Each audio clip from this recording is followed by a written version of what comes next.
ದೀಪ ಬೆಳಗಿಸುವಂತೆ ಉದ್ಘಾಟಿಸುವಂತೆ ಮಾನ್ಯ ಅಧ್ಯಕ್ಷರು ಹಾಗೂ ನಿರ್ದೇಶಕರು ವಿನಂತಿ ಮಾಡಿಕೊಳ್ಳುತ್ತಿದ್ದೇವೆ. ಹಾಗೂ ಪ್ರಾರ್ಥನೆಯೊಂದಿಗೆ ಶ್ರೀಮತಿ ವೀಣಾ ನಾಯ್ಕ ಅವರು.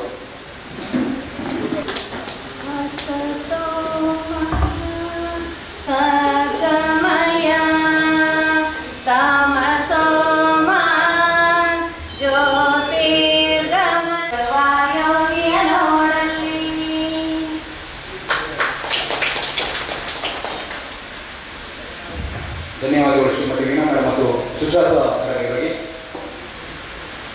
9 ವರ್ಷದಿಂದ ನಮ್ಮ ಕಂಪನಿ ಪ್ರಾರಂಭವಾಗಿ ಈಗ ಕಳೆದ ವರ್ಷ ಅಷ್ಟೇ ಈ ಸಭಾಂಗಣ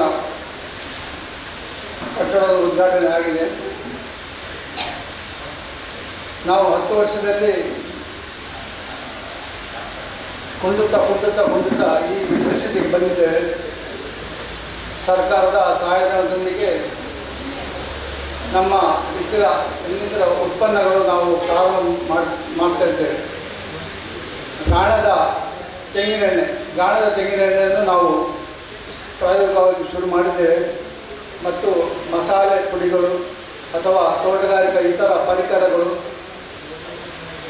ನಾವು ಈಗ ಮಾಡ್ತಾ ಇದ್ದೇವೆ. ಅದಲ್ಲದೆ ರಸಗೊಬ್ಬರಗಳು.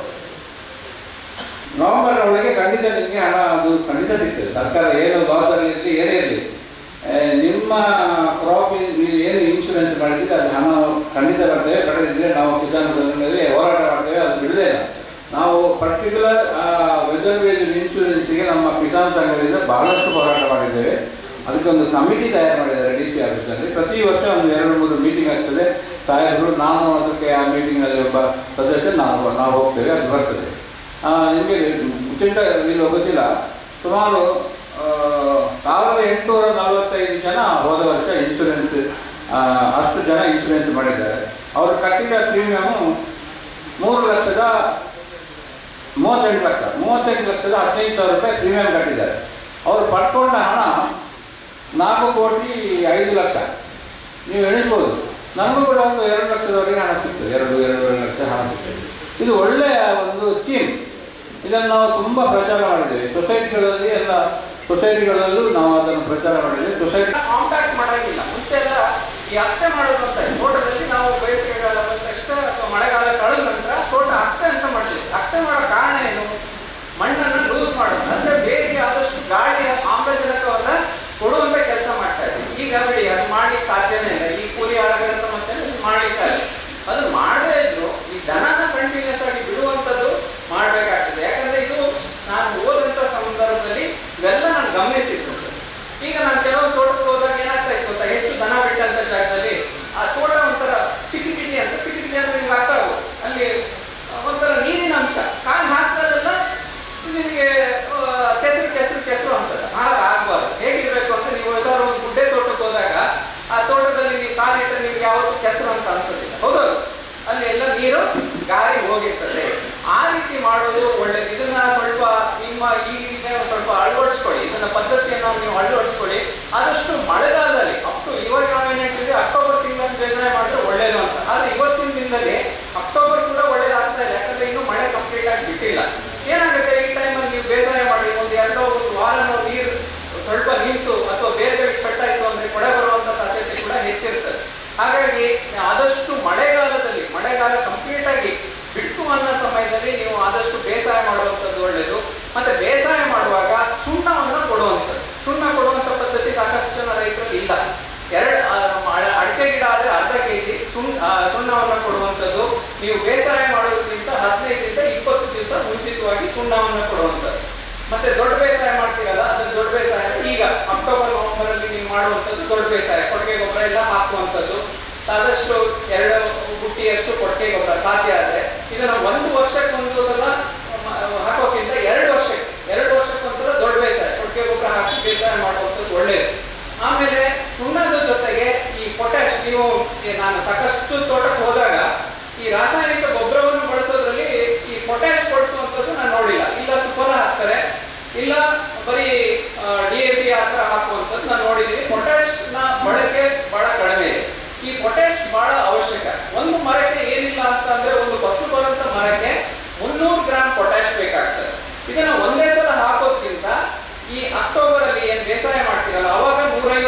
200 ಗ್ರಾಮು.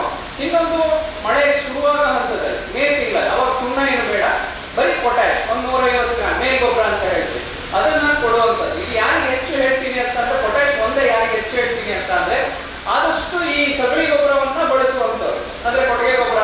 ಮತ್ತೆ ಕೆಲವರಿಗೆ ಒಂದು ಅಭ್ಯಾಸ ಇರ್ತದೆ ಏನು ಅಂತಂದ್ರೆ, ಈ ಸ್ಲರಿ ನೀರನ್ನ ಕೊಡುವಂಥದ್ದು, ಸ್ಲರಿ ನೀರನ್ನ ಪದೇ ಪದೇ ಕೊಡುವಂಥದ್ದು. ಅಂಥವ್ರಿಗೆ ಆದಷ್ಟು ಸಾರಜನಕವನ್ನ ಕಮ್ಮಿ ಮಾಡಿ, ಬೇರೆ ಈ ಸುಫಲದಲ್ಲಿ ಬರುವಂತ ಸಾರಜನಕ ಇರ್ಬೋದು ಅಥವಾ ಯೂರಿಯಾದಲ್ಲಿ ಬರುವಂತ ಸಾರಜನಕ ಇರ್ಬೋದು. ಯಾಕೆ ಅಂತಂದ್ರೆ, ಈ ಸಾರಜನಕ ಗೊಬ್ಬರ ಹೆಚ್ಚಾದಷ್ಟು ಮರ ಸೊಕ್ಕಿ ಬರುತ್ತದೆ. ನೀವು ನೋಡ್ಬೋದು ಅದ್ರ ಒಂದು ವ್ಯತ್ಯಾಸ ಏನ್ ಹೇಳ್ಬೋದು ಅಂತಂದ್ರೆ, ಈ ಅಡಿಕೆ ಗರಿಗಳಿರ್ತಾವಲ್ಲ, ಆ ಗರಿಗಳೆಲ್ಲವೂ ಕೆಳಗಡೆ ಗರಿಗಳು ಕಟ್ಟಾಗಿ ಬಿದ್ದಂಗೆ ಇರ್ತವೆ, ಕಟ್ಟಾಗಿ ಬಿದ್ದ ಹಾಗಿರ್ತದೆ. ಸಸಿ ತೋಟದಲ್ಲಿ ನಾನು ಹೇಳ್ತಾ ಇರುವಂತದ್ದು ಸಾಧಾರಣ 4-5 ವರ್ಷದ ಸಸಿ ತೋಟ ಇರ್ತಲ್ಲ, ಆ ಸಸಿ ತೋಟದಲ್ಲಿ ಈ ಅಡಿಕೆ ಗರಿಗಳು, ಕೆಳಗಿನ ಗರಿಗಳು ನಿಮಗೆ ಬಾಗಿ ಕೆಳಗೆ ಬಿದ್ದ ಹಾಗೆ ಇರ್ತದೆ. ಇದು ಏನ್ ಸೂಚಿಸ್ತದೆ ಅಂತಂದ್ರೆ, ಮರಕ್ಕೆ ಒಂದು ಸದೃಢತೆ ಇಲ್ಲ, ಶಕ್ತಿ ಇಲ್ಲ.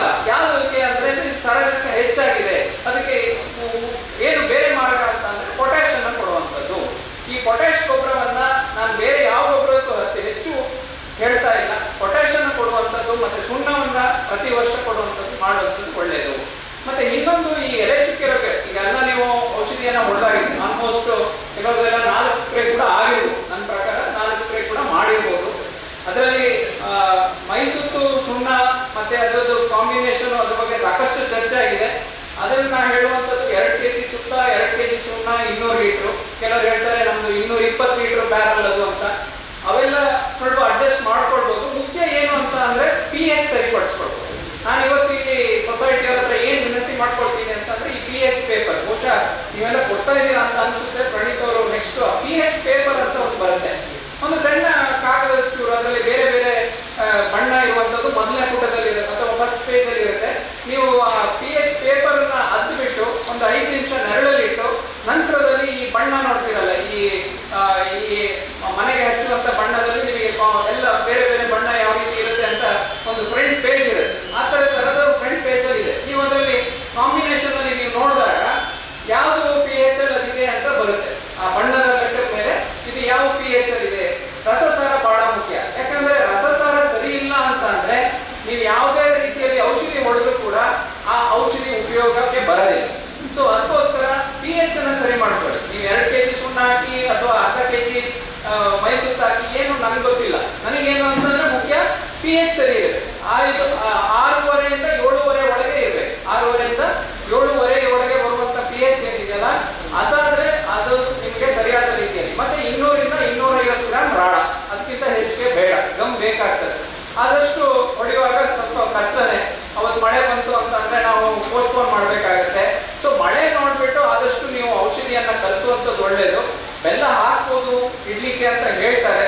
ನಾನು ಅದನ್ನು ಖಚಿತವಾಗಿ ನನಗೂ ಕೂಡ ಅದ್ರ ಬಗ್ಗೆ ಗೊತ್ತಿಲ್ಲ. ಆದಷ್ಟು ಫ್ರೆಶ್ ನೀವು ಮೈತುತ್ತು ಸುಣ್ಣವನ್ನ ಹೊಡೆಯುವಂಥದ್ದು ಒಳ್ಳೆಯದು. ಮತ್ತೆ ಇದನ್ನ ನೀವು ಕೊನೆ ಸಲ ಹೊಡೆಯುವಂಥದ್ದು, 4ನೇ ಸ್ಪ್ರೇ ಬಂತು ಅಂದಾಗ ಎಲೆ ಗರಿಗಳಿಗೆ ಹೊಡೆಯುವಂಥದ್ದು ಒಳ್ಳೆಯದು. ಎಲೆ ಗರಿಗಳಿಗೆ, ಅಡಿ ಗರಿ ಇರುತ್ತಲ್ಲ, ಯಾಕಂತಂದ್ರೆ ಹಿಂದ್ ಮುಂದೆ ಎಲೆ ಚುಕ್ಕೆ ರೋಗ ಬಾಧಿಸುವಂತ ಸಮಯ. ಇಷ್ಟುವರೆಗೆ ನಿಮಗೆ ಕೊಳೆ ರೋಗ ಅಂತ ಅಂದ್ರೆ ಮುಂದೆ ಬರುವಂತದ್ದು ಮಹಾಮಾರಿ ಏನಂತಂದ್ರೆ ಎಲೆ ಚುಕ್ಕೆ ರೋಗ. ಈ ವರ್ಷ ಎಲೆ ಚುಕ್ಕೆ ಬರುವಂತ ಸಾಧ್ಯತೆ ಹೆಚ್ಚು ಕಾಣ್ತಾ ಇದೆ. ಯಾಕಂದ್ರೆ ಮಳೆ ಜೊತೆಗೆ ಈ ವಾತಾವರಣದಲ್ಲಿರುವಂತ ಉಷ್ಣಾಂಶ ಕಡಿಮೆ ಆದಾಗ ಈ ಎಲೆ ಚುಕ್ಕೆ ರೋಗ ಸಾಧ್ಯತೆ ಹೆಚ್ಚಾಗ್ತಾ ಹೋಗ್ತದೆ. ಸೊ ಈಗಾಗಲೇ ನಮ್ಗೆ ಅನುಭವ ಬಂದಿದೆ. ಎಲೆ ಚುಕ್ಕೆ ರೋಗ ಬಂದಂತ ತೋಟಗಳಲ್ಲಿ ಫಸಲು ಬಹಳ ಕಡಿಮೆ ಆಗ್ತದೆ, ಮರ ಸಾಯೋದಿಲ್ಲ, ನಮಗೆ ಆ ಇಳುವರಿ ಬರುವಂತ ಕಾಯಿಗಳ ಏನು ತೂಕ ಕೂಡ ಕಡಿಮೆ ಆಗ್ತದೆ. ಓವರ್ ಆಲ್ ನಮಗೆ ಬಹಳ ನಷ್ಟ ಎಲೆ ಚುಕ್ಕೆ ರೋಗದಿಂದ ಕೂಡ ಆಗ್ತದೆ. ಸೊ ಆ ನಿಟ್ಟಿನಲ್ಲಿ ಈ ಕೊನೆ ಸ್ಪ್ರೇ ಏನಿತ್ತಲ್ಲ, ಅದನ್ನ ಮುಂದೆ ನೀವು ಮಾಡುವಾಗ ಆದಷ್ಟು ಎಲೆಯ ಗರಿಗಳಿಗೆ ಹೊಡಿ, ಕೊನೆಗಾಗಿ ಬರುವಂತ ಗರಿಗಳಿಗೆಲ್ಲ ನಿಮಗೆ ತಾಗಬೇಕು. ಸೊ ಈ ರೀತಿಯಲ್ಲಿ ಓವರ್ ಆಲ್ ನಾನು ಮ್ಯಾನೇಜ್ಮೆಂಟ್ ಬಗ್ಗೆ ಹೇಳ್ಬೋದೆ, ಮತ್ತೆ ಪೋಷಕಾಂಶಗಳ ಬಗ್ಗೆ ಹೇಳಿದ್ದೀನಿ. ಯಾಕಂದ್ರೆ ನಿಮ್ಮ ಕಾರ್ಯಕ್ರಮಗಳು ಕೂಡ ಇದೆ, ನನಗೆ ಕಾಲಾವಶ್ಯಕ ಗೊತ್ತಿಲ್ಲ, ಎಷ್ಟಿದೆ ಅಂತ ನನಗೆ ಗೊತ್ತಿಲ್ಲ. ಬಹುಶಃ ನಾವು ಕೆಲವರು ವಿಚಾರಗಳನ್ನ ಚರ್ಚೆ ಮಾಡ್ಬೋದು. ಯಾಕಂದ್ರೆ ವಿಚಾರಗಳು ಸಾಕಷ್ಟಿದೆ. ನನಗೆ ಇವತ್ತು ಅರ್ಧ ದಿವಸ ಕೊಟ್ಟರು ನಾನು ಮಾತಾಡ್ತೀನಿ ಬೇರೆ ಬೇರೆ ವಿಚಾರಗಳಲ್ಲಿ. ಆದ್ರೆ ಕೆಲವು ದಿವಸ ಏನಾಗುತ್ತೆ, ಅದು ನಿಮಗೆ ಬೇಡವಾಗಿರ್ಬೋದು. ಅದಕ್ಕೋಸ್ಕರ ನಿರ್ದಿಷ್ಟವಾಗಿ, ಯಾಕಂದ್ರೆ ನಿಮ್ಮ ಕಾರ್ಯಕ್ರಮಗಳು ಕೂಡ ಸಾಕಷ್ಟು ದೂರ ಹೋಗ್ಲಿಕ್ಕಿದೆ, ಏನಾದ್ರು ವಿಚಾರಗಳನ್ನ ನೀವು ಚರ್ಚೆ ಮಾಡೋದ್ರಲ್ಲಿ ಕೂಡ ನನ್ನ ಹತ್ರ ಚರ್ಚೆ ಮಾಡ್ಬೋದು. ಯಾರು ಹೊಸ ಬೆಳೆ ನೀವು ಮಾಡ್ಬೋದಾ ಅಥವಾ ಬೇರೆ ಬೆಳೆ ನೀವು ಗಾರ್ಮೆಂಟ್ಸ್ ಬಗ್ಗೆ ಏನಾದ್ರು ಒಂದು ಸ್ವಲ್ಪ ಹೇಳಿ ಅಂತದ್ದು ಕೂಡ ಹೇಳ್ಬೋದು. ಬಟ್ ಅದರಿಂದ ನಿಮ್ಮಿಂದ ನನಗೆ ಏನಾದ್ರು ಪ್ರಶ್ನೆಗಳು ಅಂದ್ರೆ ಮಾತ್ರ ನಾನು ಮುಂದುವರಿತೀನಿ. ಸುಳಿ ಫಸ್ಟ್ ಹೋದ್ರೆ ಹೋಗುತ್ತೆ. ಇದು ನಾವು ಆದಷ್ಟು ಸಣ್ಣ ಗಿಡದಲ್ಲಿ ನೋಡ್ತೇವೆ, ಒಂದು 4 ವರ್ಷದ ಗಿಡದಲ್ಲಿ ಹೆಚ್ಚು ನೋಡ್ತೇವೆ. ದೊಡ್ಡ ಗಿಡದಲ್ಲೂ ಬರುತ್ತೆ. ಯಾವಾಗ ಸುಳಿ ಕೊಳೆ ರೋಗ ಬರುತ್ತೆ ಅಂದ್ರೆ ಅಡಿಕೆಗೆ ಕೊಳೆ ರೋಗ ಔಷಧಿ ಹೊಡೆದಿರ್ತೀವಿ, ಆದ್ರೂ ಕೊಳೆ ರೋಗ ಬಂದಿದೆ ಅಂದಾಗ ಅದು ಬೂದ್ಕೊಳೆ ಅಂತ ಹೇಳ್ತೀವಿ. ಬೂದ್ಕೊಳೆ ಗೊತ್ತಾಗ್ತದೆ ನಿಮಗೆ. ಅಡಿಕೆಯ ಕಾಯಿಯ ಮೇಲೆಲ್ಲ ನಿಮಗೆ ಬಿಳಿ ಬಿಳಿ ಬಿಳಿ ಆದಂತ ಬೂದು ತರ ಬೂದಿ ಬಣ್ಣದ ಮೆತ್ಕೊಂಡಿರ್ತದೆ. ಇದು ಅಂದ್ರೆ ಇದು ಬಹಳ ಜಾಸ್ತಿ ಇದೆ ಅಂತ. ಆ ವರ್ಷ ಬರೀ ನಿಮ್ಮ ಕೆಂಪಡಿಕೆ ಉದುರ್ತಾ ಇದೆ ಅಂತ ಅಂದ್ರೆ ಅದು ಒಂದೇ ಹಂತ. ಬೂದ್ಕೊಳೆ ಬಂದಿದೆ ಅಂತ ಅಂದ್ರೆ ಮುಂದಿನ ಹಂತದಲ್ಲಿ ಸುಳಿ ಕೊಳೆ ರೋಗ ಬರುವ ಸಾಧ್ಯತೆ ಹೆಚ್ಚಿರುತ್ತೆ. ಬೂದ್ಕೊಳೆ ಬರುವಂತ ತೋಟದಲ್ಲಿ ಸುಳಿ ಕೊಳೆ ರೋಗ ಬರುವಂತ ಸಾಧ್ಯತೆ ಹೆಚ್ಚಿರುತ್ತೆ. ಸೊ ಈ ತರ ಆಗಿದೆ ಅಂತ ಅಂದ್ರೆ ಒಂದು ನಾನು ಇದು ಮತ್ತೆ ಇದನ್ನೆಲ್ಲ ಹೇಳಲ್ಲ, ಕಾಲುವೆ ಕೃಷಿ ಕಾಲುವೆ ಅದ್ರ ಬಗ್ಗೆ ನೀರಿನ ವಿಚಾರ ನಾನು ಹೇಳಲ್ಲ. ಔಷಧಿಗೆ ಬಂದ್ರೆ ಈ ಬೋರ್ಡೋ ದ್ರಾವಣನ ಮತ್ತೆ ಸುಳಿ ಬಹಳ ಮುಖ್ಯ. ಸುಳಿಗೆ ಬಿಡಬೇಕಾಗ್ತದೆ. ಏನ್ ಎಲ್ಲದಕ್ಕೂ ನಾನು ಮಾಡ್ಬೇಕಾ? ಬೇಡ, ಎಲ್ಲದಕ್ಕೂ ಅವಶ್ಯಕತೆ ಇರಲ್ಲ. ನೀವು ಯಾವ ಮರದಲ್ಲಿ ಈ ಸುಳಿ ಕೊಳೆ ರೋಗವನ್ನ ನೋಡ್ತೀರಲ್ಲ ಅದರಲ್ಲಿ ಬರುವಂತಹ ಸುತ್ತ ಅಕ್ಕಪಕ್ಕ ಮರಗಳಿಗೆ ನೀವು ಈ ಸುಳಿ ಒಳಗಡೆ ಔಷಧಿಯನ್ನ ಹೋಗುವಂಥದ್ದು. ಈಗೆಲ್ಲ ದೋಟಿ ಬಂದಿದೆ, ಬಹುಶಃ ದೋಟಿಯಿಂದ ಬಹಳ ಸುಲಭವಾಗಿ ಮಾಡ್ಬೋದು. ಇದನ್ನ ಏನಂತ ಅಂದ್ರೆ ಮುಂಚೆ ನಾವು ಅಡಿಕೆ ಮರ ಹತ್ತೋರ್ನೆ ಕಾಯ್ಬೇಕಿತ್ತು ಔಷಧಿ ಹೊಡೆಯಕ್ಕೆ. ಈಗ ಆ ಒಂದು ಇದಿಲ್ಲ, ದೋಟಿಲೆ ಎಲ್ಲ ಕೆಲಸವನ್ನು ಮಾಡ್ಲಿಕ್ಕೆ ಆಗ್ತದೆ. ಅದಕ್ಕೋಸ್ಕರ ನಿಮಗೆ ಈ ಒಂದು ಸಂಸ್ಥೆಗಳಿಂದಲೂ ಅದಕ್ಕೆ ಸಾಕಷ್ಟು ಕೊಡುವಂಥದ್ದು ಎಲ್ಲ ಇದೆ. ಅದನ್ನು ಬಳಸ್ಕೊಂಡು ಈ ಸುಳಿ ಒಳಗಡೆನೆ ಔಷಧಿ ಹೋಗುವಂಥದ್ದನ್ನ ಮಾಡ್ಬೇಕಾಗ್ತದೆ. ಅದು ಈ ಸುಳಿ ಕೊಳೆ ರೋಗ. ಈ ಚೆಂಡೆ ಕೊಳೆ ರೋಗ ಅಂತಂದ್ರೆ ಸಾಧಾರಣ ಈ ಅಡಿಕೆ ಕಾಯಿಯ ಗೊನೆ ಇರುತ್ತಲ್ಲ, ಅಡಿಕೆ ಗೊನೆ ಇರುತ್ತಲ್ಲ, ಆಗ ಒಂದು ಈ ಫೆಬ್ರವರಿ ಮಾರ್ಚ್ ಏಪ್ರಿಲ್ ಅಲ್ಲಿ ಕರ್ಟು ಅಂತ ಅಂದ್ರೆ ಈ ಹೂ ಬಂದಂತ ಏನಾಗುತ್ತೆ ಅಲ್ಲೇ ನಿಲ್ಲಲ್ಲ, ಅಡಿಕೆ ಕಾಯಿ ಬರೋದಿಲ್ಲ, ಅಲ್ಲೇ ಸತ್ತೋಗ್ತದೆ. ನೀವೇನ್ ಮಾಡ್ತೀರಾ? ಆ ಹಿಂಗಾರ ಸತ್ತಂತ ಹಿಂಗಾರವನ್ನ ಅಲ್ಲೇ ಬಿಡ್ತೀರಾ, ಹೌದಲ್ವಾ? ಯಾರಾದ್ರೂ ತಗ್ಸಕ್ ಹೋಗೋದಿಲ್ಲ. ಯಾಕಂದ್ರೆ ಅದನ್ನು ತಗ್ಸಕ್ ಹೋದ್ರೆ 8 ರೂಪಾಯಿ ಖರ್ಚಾಗ್ತದೆ ಅಲ್ವಾ? 7 ರೂಪಾಯಿ ಒಂದು ಹಿಂಗಾರಕ್ಕೆ ಕೇಳ್ತಾರೆ ಈ ದೋಟಿ ಉಪಯೋಗಿಸಿ ತೆಗೆಯುವಂತ. ನಾವೇನ್ ಮಾಡ್ತೀವಿ? ಅದನ್ನ ಕೊನೆ ತೆಗೆಯುವಾಗಲೇ ತಗ್ಸುವ ಅಂತ ಹೇಳ್ತೀವಿ. ಸೊ ಆ ತರ ನಾವೇನಾದ್ರು ನಿರ್ಲಕ್ಷ್ಯ ಮಾಡಿದರೆ ಆ ಒಂದು ರೋಗ ಅಥವಾ ಸತ್ತಂತ ಹಿಂಗಾರ ಅಲ್ಲೇ ಉಳಿದಂಥದ್ದು ಮುಂದೆ ಹಂತವಾಗಿ ಒಳಗಡೆನೆ ಅದು ಹೋಗ್ತದೆ. ಅದೊಂದು ರೋಗಾಣುಗಳು ಏನಿರ್ತಾವಲ್ಲ ಆ ಸತ್ತಂತ ಭಾಗದಿಂದ ಅದು ಎಲ್ಲಿ ಅಟ್ಯಾಚ್ ಆಗಿರ್ತಲ್ಲ ಮರಕ್ಕೆ, ಅಲ್ಲೇ ಒಳಗಡೆ ಅದು ರೋಗ ಇದಾಗ್ತದೆ. ಇಲ್ಲಿ ಏನಾಗುತ್ತೆ ಅಂದ್ರೆ ಮೇಲ್ಗಡೆ ಸುಳಿಲು, ಕೆಳಗಡೆ ಸುಳಿಗಿಂತ ಕೆಳಭಾಗದಲ್ಲೂ ಚೆನ್ನಾಗಿರುತ್ತೆ. ಎಲ್ಲಿ ಆಳ ಸತ್ತೋಗಿರುತ್ತೆ ಅಂತ ಅಂದ್ರೆ ಎಲ್ಲಿ ಆ ರೋಗ ಬಂದಂಥದ್ದು ಹಿಂಗಾರ ಸತ್ತೋಗಿರುತ್ತಲ್ಲ ಆ ಸತ್ತೋಗಿದ್ದಂತ ಭಾಗದಲ್ಲಿ ಅಲ್ಲಿ ಕೊಳೆಯನ್ನ ನಾವು ನೋಡ್ತೇವೆ. ಸೊ ಇದಕ್ಕೆ ಒಂದೇ ಉಪಾಯ ಏನು ಅಂತಂದ್ರೆ ನಾವು ಸುಳಿ ಒಳಗಡೆ ಔಷಧಿಯನ್ನ ಬಿಡುವಂಥದ್ದು. ಮತ್ತೆ ಆದಷ್ಟು ಈ ಸತ್ತಂತ ಹಿಂಗಾರ ಏನಿದೆಯಲ್ಲ ಅದನ್ನ ತಂದು ಹಾಕುವಂಥದ್ದು. ಮಳೆಗಾಲಕ್ಕಿಂತ ಮುಂಚಿತವಾಗಿ ನಮ್ಗೆ ಸತ್ತಂತ ಹಿಂಗಾರ ಯಾವಾಗ ಕಾಣೋದು ಅಂತ ಅಂದ್ರೆ ಆಲ್ಮೋಸ್ಟ್ ಫೆಬ್ರವರಿ ಮಾರ್ಚ್ ಏಪ್ರಿಲ್ ಮೇಲೆ ಅದು ಕಾಣ್ತದೆ. ಈ ಸತ್ತೋಗಿದೆ ಅದು ಹಿಂಗಾರಗಳು ಅಲ್ಲಿ ಉಳಿಸ್ಕೋಬೇಡಿ. ಆದಷ್ಟು ಇದನ್ನು ಹೇಗೆ ಈಗ ಮರಗಳಲ್ಲಿ ಹಿಂಗಾರಗಳು ಸಾಯ್ತಾ ಇದ್ದಾವೆ. ಈಗ ನೀವು ಏನಾಗ್ತಾ ಇದೆ ಅಂತ ಅಂದ್ರೆ ಮುಂಚೆ ಅಡಿಕೆ ಕೊಳೆಗೆ ಮಾತ್ರ ಔಷಧಿ, ಬೇರೆ ಏನೂ ಇರಲಿಲ್ಲ. ಮುಂಚೆ ನಾನು ಹೇಳ್ತಾ ಇರೋದು ಒಂದು 15, 20, 30 ವರ್ಷದ ಹಿಂದೆ ಕೊಳೆ ಬಂದ್ರೆ ಒಂದು ಬೋರ್ಡೋ ಔಷಧಿ ಹೊಡೆಯುವಂಥದ್ದು. ಆಮೇಲೆ ಏನಾಯ್ತು? ಈ ಹಿಂಗಾರ ಸಾಯ ರೋಗ ಬಂತು. ಹಿಂಗಾರ ಸಾಯಕ್ಕೆ ನಾವೇನ್ ಮಾಡಿದ್ವಿ? ಮತ್ತೊಂದು ಔಷಧಿ ಅಂತ ಹೇಳ್ತೀವಿ. ಅದೇನಂತ ಅಂದ್ರೆ ನಿಮ್ಗೆಲ್ಲ ಗೊತ್ತಿರ್ಬೋದು, DM45 ಅಂತ ಹೇಳ್ತೀವಿ. ಅದ್ರ ಬದಲಿಗೆ ಈಗ ಸಾಫ್ ಅಂತ ಬಂದಿದೆ. ಸಾಫ್ ಅಂತ ನೀವು ಕೇಳಿರ್ಬೋದು. ಸಾಫ್ ಅಂತ ಫಂಜಿಸೈಡ್ಸ್. ಆದಷ್ಟು ಹಿಂಗಾರ ಬರುವಂತ ಸಮಯದಲ್ಲಿ ನೀವು ಹೊಡೆದಿದೆ ಆದ್ರೆ ಈ ಹಿಂಗಾರ ಸಾಯುವಂಥದ್ದು ಅಥವಾ ಈ ಹೊಸ ಹಿಂಗಾರ ಏನ್ ಬರುತ್ತಲ್ಲ ಅದು ಸಾಯದೇ ಇರುವಂತದ್ದು ರೋಗವನ್ನ ತಡೆಗಟ್ತಾರೆ. ಸೊ ಅದಕ್ಕೆ ಸಾಫನ್ನು ಹೊಡೆಯೋದು. ಅದ್ರ ಜೊತೆಗೆ ಒಂದು ಇನ್ಸೆಕ್ಟಿಸೈಡ್, ಬಹುಶಃ ಇದು ರೋಗ ಹೇಳ್ತಾ ಇದ್ವಿ, ರೋಗದ ಒಂದು ಔಷಧಿ ಬೇಕಾಗ್ತದೆ. ಯಾಕಂತಂದ್ರೆ ಈ ಸಣ್ಣ ಮಿಳ್ಳೆಕಾಯಿ ಉದುರುವಂಥದ್ದು ನೀವು ನೋಡಿರ್ಬೋದು. ಅದನ್ನ ಆ ಕಾಯಿಯನ್ನ ತೀವ್ರ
ಇಲ್ಲ ಅದೇ ನಾನು ಹೇಳ್ತನಲ್ಲ, ಬೋರ್ಡೋಗೆ ನೀವು ರೋಗರಾರು ಮಿಕ್ಸ್ ಮಾಡಿ, ಬೇವಿನ ಹಿಂಡಿನಾರು ಮಿಕ್ಸ್ ಮಾಡಿ, ಆದ್ರೆ ಅದು ಯಾವುದಕ್ಕೂ ಕಂಪ್ಯಾಟಬಲ್ ಇಲ್ಲ. ಕಂಪ್ಯಾಟಬಲ್ ಅಂದ್ರೆ ಅವೆರಡು ಫ್ರೆಂಡ್ಸ್ ಅಲ್ಲ, ಅವೆರಡು ಒಂದೇ ತರದ ಕೆಲಸವನ್ನ ಮಾಡ್ಲಿಕ್ಕೆ ಸಹಕಾರ ಕೊಡೋದಿಲ್ಲ.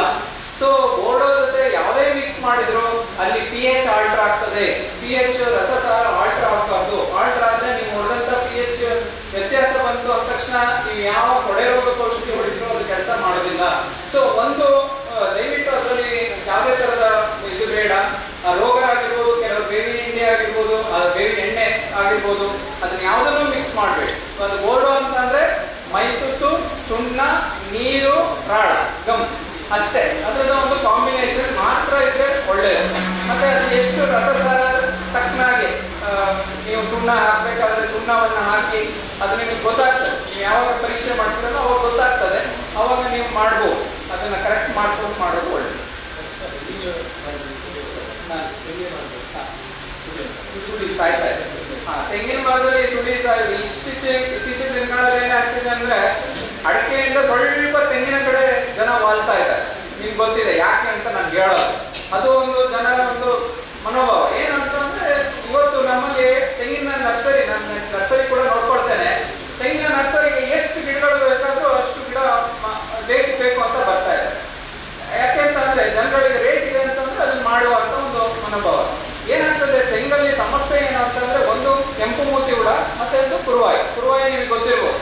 ಆ ಕುರುವಾಯಿ ಒಬ್ರು ತೋಟದಲ್ಲಿ ಇವಾಗ ಕಂಟ್ರೋಲ್ ಮಾಡಿದ್ದಾರೆ ಅಂತಂದ್ರೆ ಪಕ್ಕದವ್ರು ಏನಾದ್ರು ಮಾಡಿಲ್ಲ ಅಂತಂದ್ರೆ ಅದು ಅವರಿಂದ ಅಲ್ಲಿಗೆ ಬರುವಂತ ಸಾಧ್ಯತೆ ಹೆಚ್ಚು.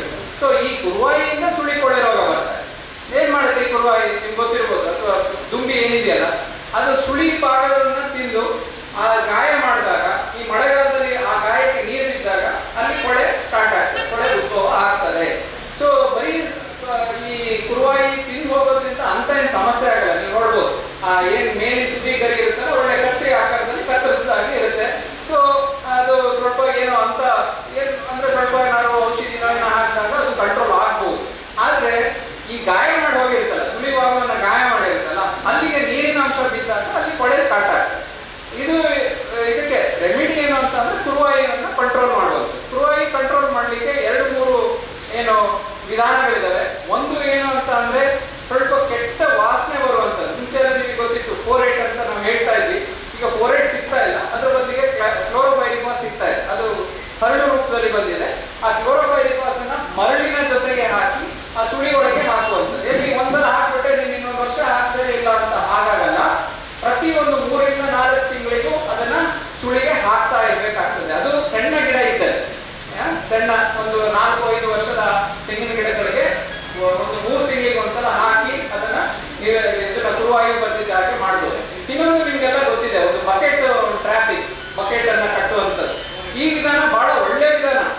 ಆದ್ರೆ ಕೆಲವೊಂದು ತಾಂತ್ರಿಕ ವಿಧಾನದಲ್ಲಿ ಅದನ್ನ ಸರಿಯಾಗಿ ಅಳವಡಿಸಿದ್ರೆ ಅದು ಸಮಸ್ಯೆ ಆಗಿದೆ. ಏನು ಅಂತ ಅಂದ್ರೆ ಇವತ್ತು ನನ್ನ ತೋಟದಲ್ಲಿ ಕುರುವಾಯಿ ಕಂಟ್ರೋಲ್ ಮಾಡ್ಲಿಕ್ಕೆ ನಾನು ಅದನ್ನ ಬಕೆಟ್ ಟ್ರ್ಯಾಪ್ ಅನ್ನ ತಂದು ತೆಂಗಿನ ತೋಟದ ಮಧ್ಯೆ ಇಟ್ಟೆ ಅಂತ ಅಂದ್ರೆ ಸುಮಾರು 1-1.5 ಕಿಲೋಮೀಟರ್ ದೂರದಲ್ಲಿರುವಂತಹ ದುಂಬಿಗಳು ಅಲ್ಲಿಗೆ ಬರ್ತಾರೆ. ಬಂದಂತ 100 ದುಂಬಿಗಳಲ್ಲಿ ಎಲ್ಲರೂ ಬಕೆಟಿಗೆ ಬೀಳುವುದಿಲ್ಲ. ಮತ್ತೆ ಅದು ನಮಗೆ ನೋಡಕ್ಕೂ ಸಮಯ ಕೂಡ ಇಲ್ಲ. ಬಂತು ಅದರೊಳಗೆ ಬಿದ್ದಿದಂತದನ್ನ ನಾಶ ಮಾಡಬೇಕು ಅಂತ ಒಂದು ಸಮಯ ಕೂಡ ಇರಲ್ಲ. ನಾವು ಹಾಗೆ ಬಿಟ್ಟಂತ ಸಂದರ್ಭದಲ್ಲಿ ಏನಾಗ್ತದೆ, ಉಳಿದಂತದೆಲ್ಲ ಹೋಗ್ಬಿಟ್ಟು ಬೇರೆ ಬೇರೆ ಮರಗಳಲ್ಲಿ ಕೂತು ನಮಗೆ ನಷ್ಟ ಜಾಸ್ತಿ ಆಗುತ್ತೆ. ಯಾರು ಬಕೆಟ್ ಟ್ರ್ಯಾಪ್ ಇರ್ತಾರಲ್ಲ ಅವರಿಗೆ ನಷ್ಟ ಆಗುವಂಥದ್ದು ಜಾಸ್ತಿ ಆಗುತ್ತೆ. ಸೊ ಇದನ್ನ ಹೇಗೆ ಸರಿಪಡಿಸ್ಕೊಳ್ಳೋದು ಅಂತಂದ್ರೆ, ಒಂದು ನಾವು ಆದಷ್ಟು ಇಂಥ ಟ್ರ್ಯಾಪ್ ಅನ್ನ ಇಡುವಾಗ ನಿಮ್ಮ ಒಂದು ಹಾಡಿ ಅಂತ ಅಥವಾ ಮನೆಯ ಅಕ್ಕಪಕ್ಕ ಇರುವಂತ ಜಾಗದಲ್ಲಿ ಅದನ್ನ ಇಡಿ. ತೆಂಗಿನ ತೋಟದ ಮಧ್ಯೆ ಇಡ್ಲಿಕ್ಕೆ ಹೋಗ್ಬೇಡಿ.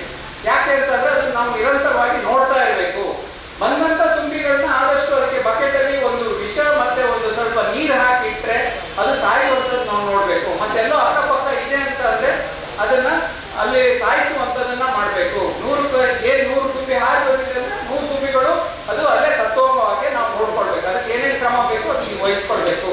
ಮತ್ತೆ ಆದಷ್ಟು ನಿಮ್ಮ ಒಂದು ಜಾಗದಲ್ಲಿ ಈ ತೆಂಗಿನ ಮಟ್ಟೆ ಅಥವಾ ತೆಂಗಿನ ಗರಿಗಳು ಆಗಿರ್ಬೋದು ಇವೆಲ್ಲ ಒಂದು ಕಡೆ ರಾಶಿ ಹಾಕಿ ಗೊಬ್ಬರವನ್ನು ಮಾಡುವಾಗ ಈ ಏನು ಕುರುವಾಯಿ ಇರುತ್ತಲ್ಲ ಅದು ಅಲ್ಲೇ ತನ್ನ ಸಂತಾನೋತ್ಪತ್ತಿ ಆಗುವಂಥದ್ದು ಅದೇ ಜಾಗ. ಈ ಗೊಬ್ಬರದ ಗುಂಡಿಯಲ್ಲಿ ಅದರ ಒಂದು ಸಂತಾನೋತ್ಪತ್ತಿ ಆಗ್ತದೆ. ಸೊ ಅಂಥದ್ರಲ್ಲಿ ನೀವೇನಾದ್ರೂ ಸ್ವಲ್ಪ ಈ ಕ್ಲೋರೋಪೈರಿಫಾಸ್ ಆಗಿರ್ಬೋದು ಅಥವಾ ನೀವು ಸಾವಯವ ವಿಧಾನ ಆದ್ರೆ ಸ್ವಲ್ಪ ಕಷ್ಟ, ಅದಕ್ಕೆ ಮೆಟರೈಸಿಯಂ ಫಂಗಸ್ ಬರ್ತದೆ. ಆ ಮೆಟರೈಸಿಯಂ ಫಂಗಸ್ ಅನ್ನ ನಿಮ್ಮ ಗೊಬ್ಬರದ ಜೊತೆ ಹಾಕಿದಾಗ ಏನ್ ಮಾಡುತ್ತೆ, ಆದಷ್ಟು ಏನು ಹುಳಗಳು ಬೆಳೆಯುವಂಥದ್ದು, ಮರಿ ಹುಳಗಳು ಬೆಳೆಯುವಂಥದ್ದನ್ನ ಅಲ್ಲೇ ನಾಶ ಮಾಡುತ್ತೆ. ಮೆಟರೈಸಿಯಂ ಅನ್ನೋ ಒಂದು ಫಂಗಸ್, ಅದನ್ನು ಕೂಡ ಧಾರವಾಡ ಯೂನಿವರ್ಸಿಟಿ ಅವರು ಮಾಡ್ತಾರೆ. ಅದು ನಿಮ್ಮ ಒಂದು ಸೊಸೈಟಿಯಿಂದ ಕೊಡ್ಬೋದು, ಇಲ್ಲಿಂದ ರೈತರಿಗೆ ಅದನ್ನ ಕಳಿಸಿ ಕೊಡ್ಬೋದು, ಅದನ್ನ ಮಾರ್ಬೋದು. ಅದನ್ನ ನೀವು ಎಲ್ಲೆಲ್ಲಿ ಗೊಬ್ಬರದ ಗುಂಡಿ ಇದೆಯಲ್ಲ ಅಲ್ಲಿ ಹಾಕಿ, ಅವಾಗ ಅದರ ಒಂದು ನಿರ್ಮೂಲನೆ ಆಗ್ತದೆ. ಇದು ಸಾವಯವ ರೀತಿಯಲ್ಲಿ ಆಗ್ತದೆ, ಯಾವುದೇ ನಾವು ರಾಸಾಯನಿಕ ಬಳಸೋದಿಲ್ಲ. ಒಳ್ಳೆ ರೀತಿಯಲ್ಲಿ ಆ ಮೆಟರೈಸಿಯಂ ಫಂಗಸ್ ಅನ್ನ ನಾವು ಈವನ್ ಬೇರುಳಕ್ಕೂ ಅದನ್ನ ಬಳಸ್ತೀವಿ. ಮೆಟರೈಸಿಯಂ ಅನ್ನ ನನಗೆ ಗೊತ್ತಿದ್ದಾಗೆ ಅದರಲ್ಲಿ ಮೆಟರೈಸಿಯಂ ಮತ್ತೆ ನೆಮಾಟೋಡ್ನ ತೋಟಗಾರಿಕೆ ಇದೆಯಾ, EPN ಆದ್ರೆ ಅದು ಬೇರುಳಕ್ಕಾಗ್ತದೆ, ಇದಕ್ಕೆ ಆಗ್ಬೋದು. ಬಟ್ ಮೆಟರೈಸಿಯಂ ಚೆನ್ನಾಗಾಗುತ್ತೆ, EPN ಕೂಡ ಆಗ್ತದೆ. ಅದನ್ನು ನೀವು ನಿಮ್ಮ ಗೊಬ್ಬರದ ಗುಂಡಿಗಳಿಗೆ ಹಾಕಿ, ಅದೊಂದು ನೆಮಾಟೋಡ್. ನೆಮಾಟೋಡ್ ಏನ್ ಮಾಡುತ್ತೆ ಅಂದ್ರೆ ಈ ಹುಳ ಎಲ್ಲಿರುತ್ತಲ್ಲ ಹೋಗ್ಬಿಟ್ಟು ಆ ಹುಳವನ್ನ ಸಾಯಿಸುವಂಥದ್ದು, ಅದ್ರದ್ದು ಕುರುವಾಯಿದು ಮರಿ ಹುಳ, ಅದನ್ನು ಸಾಯಿಸುವಂತ ಕೆಲಸ ಮಾಡ್ತದೆ. ಸೊ ಫಸ್ಟ್ ನಾವು ಕುರುವಾಯಿನ ಕಂಟ್ರೋಲ್ ಮಾಡಿದ್ರೆ ನೆಕ್ಸ್ಟ್ ಹಂತದಲ್ಲಿ ಸುಳಿ ಕೊಳೆ ರೋಗ, ತೆಂಗಲ್ಲಿ ಬರುವಂತ ಸುಳಿ ಕೊಳೆ ರೋಗನ ಕಂಟ್ರೋಲ್ ಮಾಡ್ಲಿಕ್ಕೆ ಆಗ್ತದೆ. ಅಲ್ಲಾದ್ರೂ ಕೊಳೆ ರೋಗ ಬಂದಂತ ಮರವನ್ನ ಫಸ್ಟ್ ನೀವು ಮರ ಹಚ್ಲೇಬೇಕಾಗ್ತದೆ. ಮರದಿಂದ ಕೆಳಭಾಗದಲ್ಲಿ ಏನೇ ಔಷಧಿ ಇಲ್ಲ, ಇವತ್ತಿನವರೆಗೆ ನೀವು ಕೇಳಬಹುದು, ಸರ್ ನಾನು ಮರದಿಂದ ಕೆಳಗಿಂದನೇ ಸುಳಿಗೆ ಔಷಧಿ ಮಾಡ್ಬೋದು ಅಂತ. ಖಂಡಿತ ಆಗೋದಿಲ್ಲ, ಅದು ಯಾವುದೂ ನಡೆಯೋದಿಲ್ಲ. ನೀವೇನ್ ಮಾಡ್ಬೋದು ಅಂತಂದ್ರೆ ಒಬ್ರು ಮರ ಹಚ್ಚಿ ಸ್ವಲ್ಪ ಆ ಕೊಡ್ತಿರೋ ಭಾಗವನ್ನು ತಗ್ಸ್ಬೇಕಾಗ್ತದೆ, ಕ್ಲೀನ್ ಮಾಡಿಸ್ಬೇಕು. ಕ್ಲೀನ್ ಮಾಡಿಸಿದ ನಂತರ ಈ ಬೋರ್ಡೋ ಔಷಧಿ ಏನಿದೆಯಲ್ಲ, ಅಡಿಕೆಗೆ ಬಿಡುವಂತ ಬೋರ್ಡೋ ಔಷಧಿ ಇಲ್ಲ, ಅದನ್ನೇ ಪೇಸ್ಟ್ ಆಕಾರದಲ್ಲಿ ನಾವು ಮಾಡ್ಬೋದು. ಪೇಸ್ಟ್ ಅಂತ ಅಂದ್ರೆ ಬೋರ್ಡು, ಈ ಮೈತುತ್ತು ಮತ್ತೆ ಸುಣ್ಣವನ್ನ ಒಂದು 1 kg ತುತ್ತ, 1 kg ಸುಣ್ಣ, ಒಂದು 10 ಲೀಟರ್ ನೀರು, ಅದು ಸ್ವಲ್ಪ ದಪ್ಪ ದೋಸೆ ಹಿಟ್ಟಿನ ತರ ದಪ್ಪ ಬರುತ್ತೆ. ಸೊ ಅದನ್ನ ನೀವೇನ್ ಮಾಡ್ಬೇಕು, ಆ ಒಂದು ಕ್ಲೀನ್ ಮಾಡಿದಂತ ತೆಂಗಿನ ಸುಳಿಯನ್ನ, ಕೊಳೆ ಬಂದಂತ ಮರದ ತೆಂಗಿನ ಸುಳಿಯನ್ನ ಕ್ಲೀನ್ ಮಾಡಿರ್ತಾರಲ್ಲ ಅದಕ್ಕೆ ನೀವು ಹಾಕ್ಬೇಕಾಗ್ತದೆ. ಹಾಕಿದ ನಂತರ ಮಳೆಗಾಲ ಹೆಚ್ಚಿದ ಸಮಯದಲ್ಲಿ ಮೇಲೆ ಒಂದು ಪ್ಲಾಸ್ಟಿಕ್ ಅನ್ನು ಮುಚ್ಚಬೇಕಾಗ್ತದೆ. ಇದರಲ್ಲಿ ಸಾಕಷ್ಟು ಸಮಯದಲ್ಲಿ ನಾವು ಅಬ್ಸರ್ವ್ ಮಾಡಿದ್ದೇನು ಅಂತ ಅಂದ್ರೆ ಹೊಸ ಸುಳಿ ಬರುವ ಸಾಧ್ಯತೆ ಇರುತ್ತೆ. ಆದ್ರೆ ನೀವು ಯಾವಾಗ ಮಾಡ್ತೀರಾ ಅಂದ್ರೆ ಆಲ್ಮೋಸ್ಟ್ ಸುಳಿ ಸತ್ತೋಗಿ ಕೆಳಗಡೆ ಗರಿಗಳು ಸಾಯುವಂತ ಹಂತದಲ್ಲಿ ಬಂದ್ರೆ ಇದು ಉಳಿಸೋದು ಕಷ್ಟ. ಮೇಲೆ ಸುಳಿ ಒಂದೇ ಹಳದಿ ಆಗಿದೆ, ನಾವೀಗ ಸ್ಟಾರ್ಟ್ ಮಾಡಿದೀವಿ ಔಷಧಿ ಕೊಡೋದು ಅಂತ ಅಂದ್ರೆ ಅದು ಆ ಹಂತದಲ್ಲಿ ಮತ್ತೆ ಸುಳಿ ಬರುವ ಸಾಧ್ಯತೆ ಇರುತ್ತೆ. ನೀವು ಸಾಯೋ ತನಕ ಬಿಡಬೇಡಿ, ಅಯ್ಯೋ ನನ್ನ ಮರ ಸತ್ತೋಯ್ತು ಅಂತ ಅಲ್ಲಿಗೆ ನಿಲ್ಲಿಸಬೇಡಿ. ನೀವು ನಾನು ಹೇಳ್ತಾ ಇರೋದು ಸುಳಿ ಕೆಂಪಾದ ತಕ್ಷಣ ಅದನ್ನ ಹೋಪ್ಸ್ ಬಿಡಬೇಡಿ, ಅದನ್ನ ಖಂಡಿತವಾಗಿಯೂ ಸರಿ ಮಾಡ್ಬೋದು. ಆದ್ರೆ ನೀವು ಎಷ್ಟು ಬೇಗ ಸರಿ ಮಾಡ್ತೀರಾ ಅನ್ನೋದು ಬಹಳ ಮುಖ್ಯ. ಆ ಕೂಡಲೇ ಮಾಡಿದರೆ ಅದು ಖಂಡಿತ ಸರಿ ಆಗ್ತದೆ. ಸೊ ಅದನ್ನು ಮಾಡ್ಬೋದು. ನಾನು ಅದೇ EPN ಅಂತ ನಾನು ಏನು ಹೇಳಿದ ಇದೆ, ಈ ರೀತಿಯಲ್ಲಿ ಸಿಗ್ತದೆ, ಪೌಡರ್ ಆಕಾರದಲ್ಲಿ ಇರುತ್ತೆ. ಇದು ಪೌಡರ್ ಲಿಕ್ವಿಡ್ ಇದೆ. ಸೊ ಇದನ್ನು ನಿಮ್ಮ ಇದರಲ್ಲಿ ಯೂಸೇಜ್ ಕೂಡ ಇರ್ತದೆ. ಇದು ನಮ್ಮ CPCR ಏನು ಕಾಸರಗೋಡಲ್ಲಿ ಇದೆಯಲ್ಲ, ಪ್ಲಾಂಟೇಶನ್ ಕ್ರಾಪ್ ರಿಸರ್ಚ್ ಇನ್ಸ್ಟಿಟ್ಯೂಟ್, ಬಹುಶಃ ನಾವು ಅವತ್ತು ಕೇರಳ ಟೂರ್ ಬಂದವರೆಲ್ಲ ಹೋಗಿದ್ವಿ, ಇದಕ್ಕೆ CPCR ಹೋಗಿದ್ವಿ. ಅಲ್ಲಿಯ ಒಂದು ಸಂಶೋಧನಾ ಕೇಂದ್ರದಲ್ಲಿ ಇದು ಬಿಡುಗಡೆ ಮಾಡಿದಂಥದ್ದು. ಇದನ್ನು ನೀವು ಬೇರುಳದ ತೋಟಕ್ಕೂ ಉಪಯೋಗಿಸ್ಬೋದು. ಅದೇ ತರ ಈ ಕುರುವಾಯಿಯನ್ನ ಕಂಟ್ರೋಲ್ ಮಾಡುವಂತ ಗೊಬ್ಬರದ ಗುಂಡಿಯನ್ನು ಕೂಡ ನೀವು ಇದನ್ನ ಉಪಯೋಗಿಸ್ಬೋದು. ಸೊ ಇಷ್ಟು ವಿಚಾರಗಳು ಅಲ್ಲ, ಪೆರೋಡನ್ ಕೂಡ ಹಾಕ್ಬೋದು. ನಾನದು 4-8 ಪೆರೋಡನ್ ಈಗ ಬ್ಯಾನ್ ಆಗಿದೆ. ಪೆರೋಡನ್ ಸಿಗ್ತಾ ಇದೆ ಇಲ್ಲ, ಅದಕ್ಕೆ ನಾನು ಕ್ಲೋರೋಫೆರಿಫಾಸ್ ಗ್ರಾನ್ಯೂಲ್ಸ್ ಕ್ಲೋರೋದು ಅದು ಬ್ಯಾನ್ ಆಗಿದೆ, ಕ್ಲೋರೈಡ್ ಬ್ಯಾನ್ ಆಗಿದೆ, ಈಗ ಉಪಯೋಗಿಸೋದಿಲ್ಲ. ಸೊ ಅದಕ್ಕೋಸ್ಕರ ಕ್ಲೋರೋಫೈರಿಫಾಸ್ ಅದ್ರ ಜೊತೆ ಹರಳು ರೂಪದಲ್ಲಿ ಬರುತ್ತೆ, ಅದು ಕೂಡ ಅಷ್ಟೇ ಕೆಲಸ ಮಾಡುತ್ತೆ. ಕೆಲವರು ಈವನ್ ನಿಮ್ಮ ನ್ಯಾಪ್ತಲಿನ್ ಬಾಲ್ಸ್ ಗೊತ್ತಲ್ಲ, ಅದನ್ನು ಕೂಡ ಬಳಸ್ತಾರೆ. ಬಟ್ ನನಗೆ ಕಂಡಾಗ ಅದು ಬಹಳ ಎಫೆಕ್ಟಿವ್ ಆಗಿ ಟ್ರೀಟ್ಮೆಂಟ್ ಕೊಟ್ಟಿಲ್ಲ ಅಂತ ಕೂಡ ಹೇಳ್ತಾರೆ. ಆದ್ರೆ ನೀವು ಈ ಕ್ಲೋರೋಫೈರಿಸ್ ಗ್ರಾನ್ಯೂಲ್ಸ್ ಏನಿದೆ ಅದ್ರ ಜೊತೆ ಮರಳನ್ನ ಮಿಕ್ಸ್ ಮಾಡಿ ಹಾಕಿ, ಮರಳು ಕೂಡ ಒಂದ್ ಸ್ವಲ್ಪ ಒಳ್ಳೆ ರೀತಿಯಲ್ಲಿ ಕೆಲಸ ಮಾಡುತ್ತೆ. ಏನಂತಂದ್ರೆ ಈ ಮರಳು ಹಾಕಿದಾಗ ಈ ದುಂಬಿ ಇದೆಯಲ್ಲ, ದುಂಬಿಯ ಕುತ್ತಿಗೆ ಭಾಗಕ್ಕೂ ಅದ್ರ ಬೆನ್ ಭಾಗಕ್ಕೂ ಒಂದು ಸ್ವಲ್ಪ ಗ್ಯಾಪ್ ಇರ್ತದೆ. ಈ ಮರಳಿನ ಅಂಶಗಳೆಲ್ಲ ಹೋಗಿ ಆ ಗ್ಯಾಪ್ ಅಲ್ಲಿ ಕೂತಾಗ ಅದಕ್ಕೆ ತಲೆ ಮಂಡೆ ಅಳ್ಳಾಡಿಸ್ಲಿಕ್ಕೂ ಆಗುದಿಲ್ಲ. ಆವಾಗ ಕೂಡ ಅದು ಮರಳಿನ ಇದರಿಂದನೂ ಕೂಡ ಅದು ಸಾಯ್ತದೆ. ಸೊ ಒಂದು ಹರಳಿನ ಜೊತೆಗೆ ಈ ಮರಳನ್ನು ಕೂಡ ಹಾಕುವಂಥದ್ದು ಒಳ್ಳೆಯದು. ಮತ್ತೆ ನಾನು ಒಂದು ಹೇಳ್ತೀನಿ ಏನಂತಂದ್ರೆ ಇಲ್ಲಿ ಎಲ್ಲರೂ ಮಾಡ್ಬೇಕು. ಈಗ ಸಮಸ್ಯೆ ಆಗೋದೇನು ಗೊತ್ತಾ, ನಾನು ಒಳ್ಳೆ ರೀತಿಯಲ್ಲಿ ಮಾಡ್ತೀನಿ, ಆದ್ರೆ ಪಕ್ಕದವ್ರು ಮಾಡಲಿಲ್ಲ ಅಂತಂದ್ರೆ ನಾನು ಏನೇ ಮಾಡಿದ್ರು ಅದು ವೇಸ್ಟ್ ಆಗುತ್ತೆ. ಪಕ್ಕದವ್ರು ಕೂಡ ಅದನ್ನ ಅದ್ರ ಬಗ್ಗೆ ಕಾಳಜಿ ವಹಿಸಿ ಮಾಡುವಂಥದ್ದು ಒಳ್ಳೆಯದು. ಯಾಕೆ ಸರ್? ವೈಟ್ ಪೊಟ್ಯಾಶ್ ಸಾಮಾನ್ಯವಾಗಿ ಅದು ಕರಗತ್ತೆ, ಅದು ನಾವು ಫರ್ಟಿಗೇಷನ್ ರೂಪದಲ್ಲಿ ಕೊಡ್ಲಿಕ್ಕೆ ಆಗ್ತದೆ. ಪರ್ಸೆಂಟೇಜ್ ಅಲ್ಲಿ ಸ್ವಲ್ಪ ವೇರಿಯೇಷನ್ ಇರುತ್ತೆ. ಫರ್ಟಿಗೇಷನ್ ಅಂದ್ರೆ ನೀರಲ್ಲಿ ಕರಗಿಸಿ ಕೊಡ್ತೀರಾ ಅಂದ್ರೆ ವೈಟ್ ಪೊಟ್ಯಾಷಿಯಂ ಬಳಸ್ಬೋದು. ಬುಡಕ್ಕೆ ಹಾಕೋದಾದ್ರೆ MOP ಬೆಸ್ಟ್. MOP ನಿಮಗೆ ರೇಟ್ ಸ್ವಲ್ಪ ಕಡಿಮೆ ಆಗುತ್ತೆ, ಸ್ವಲ್ಪ ರೇಟಲ್ಲಿ ವ್ಯತ್ಯಾಸ. MOP white same rate same ಹೌದಾ? ಅದೇ ನೀವು ಫರ್ಟಿಗೇಷನ್ಗೆ MOP best. Muriate of potash ಒಳ್ಳೆಯದು, ಅದರಲ್ಲಿ 60% K ಇದೆ, ಅದನ್ನು ಕೊಟ್ಟು ನೀವು ಮಾಡುವಂಥದ್ದು ಒಳ್ಳೆಯದು.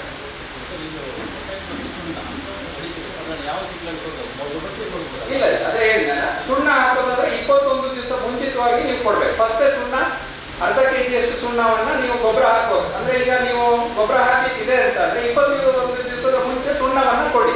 ಸುಣ್ಣ ಕೊಡುವಾಗ ಬುಡ ಬಿಡಿಸುವಂತ ಅವಶ್ಯಕತೆ ಇಲ್ಲ. ನೀವು ಸ್ವಲ್ಪ ಮೇಲ್ಭಾಗಕ್ಕೆ ಏನಾದ್ರು ಕಳೆಯನ್ನ ಹೆರಿಸಿರ್ತೀರಾ ಅಲ್ಲ, ನೀವು ಸುಣ್ಣ ಕೊಡೋದು ನೀವು ಯಾವಾಗ ಬೇಸಾಯ ಮಾಡ್ತೀರಿ? ಸಾಮಾನ್ಯ ಬೇಸಾಯ ಮಾಡೋದು ಅಕ್ಟೋಬರ್ ನವೆಂಬರ್ ಮಾಡಿ. ಸೊ ಅದಕ್ಕಿಂತ 15 ದಿವಸ 20 ದಿವಸ ಮುಂಚಿತವಾಗಿ ಕೊಡಿ. ಮೇಲ್ ಗೊಬ್ಬರ ಅಂತ ನಾವು ಹೇಳ್ತೀವಿ, ಅದನ್ನ ಮಾತ್ರ ಮೇ ಜೂನಲ್ಲಿ ಕೊಡೋದು. ಅವಾಗ ನೀವು ಸುಣ್ಣ ಕೊಡೋ ಅವಶ್ಯಕತೆ ಇಲ್ಲ. ಬರೀ ಇದ್ರದ್ದು ಏನು ಉಳಿದ ಭಾಗ ಇರ್ತಲ್ಲ 150 ಗ್ರಾಮ್ ಪೊಟ್ಯಾಷಿಯಂ ಆ ಟೈಮಲ್ಲಿ ನಿಮ್ಮಲ್ಲಿ ಏನಾದ್ರೂ ನಾನು ಯಥೇಚ್ಛವಾಗಿ ಕೊಟ್ಟಿಗೆ ಗೊಬ್ಬರ ಕೊಡೋದಿಲ್ಲ ಅಂತಂದ್ರೆ ಒಂದು 50 ರಿಂದ 100 ಗ್ರಾಮ್ ಅಷ್ಟು ಯೂರಿಯಾ, ಅವಾಗ ಮತ್ತೆ ಒಂದು 100 ಗ್ರಾಮ್ ಅಷ್ಟು rock phosphate, 100-150 gram rock phosphate ಅವಾಗ ಮೇ ಜೂನಲ್ಲಿ ನೀವು ಕೊಡ್ಬೋದು. ಅಂದ್ರೆ ಯಥೇಚ್ಛವಾಗಿ ನಾನು ಸಾವಯವ ಗೊಬ್ಬರ ನನಗೆ ಕೊಡೋಕ್ಕಾಗ್ತದೆ. ನಾನು ಇದನ್ನ ಯಾಕೆ ಒತ್ತಿ ಹೇಳ್ತಾ ಇದ್ದೀನಿ ಅಂತಂದ್ರೆ, ನಾನು ಹೋದಂತ ತೋಟಗಳಲ್ಲೆಲ್ಲ ನಾನು ಒಂದು ನೋಡಿದ್ದೇನೆ ಅಂತಂದ್ರೆ ಎಲ್ಲರ ಒಂದು ಅಡಿಕೆ ಮರವು ಸೊಕ್ಕಿ ಬಂದಿರೋದು ನಾನು ನೋಡ್ತೀನಿ. ಸೊಕ್ಕಿದೆ, ಮರ ಸೊಕ್ಕಿದಾಗ ನೋಡಬಹುದು ನೀವು, ಅದ್ರಲ್ಲಿ ಏನು ಫಲನೇ ಇಲ್ಲ, ಮರ ಮಾತ್ರ ಮತ್ತೆ ಅಂತ ಮರಗಳೇ ಬೇಗ ಸಾಯುವುದು ಯಾವುದು ಅಂತಂದ್ರೆ ಈ ಸೊಕ್ಕಿನ ಮರಗಳು ಬೇಗ ಫಸ್ಟ್ ಸಾಯೋದೇ ಅವುಗಳು. ಅವು ಶಕ್ತಿ ಇಲ್ಲ, ಅವ್ರ ಶಕ್ತಿ ಕಡಿಮೆ.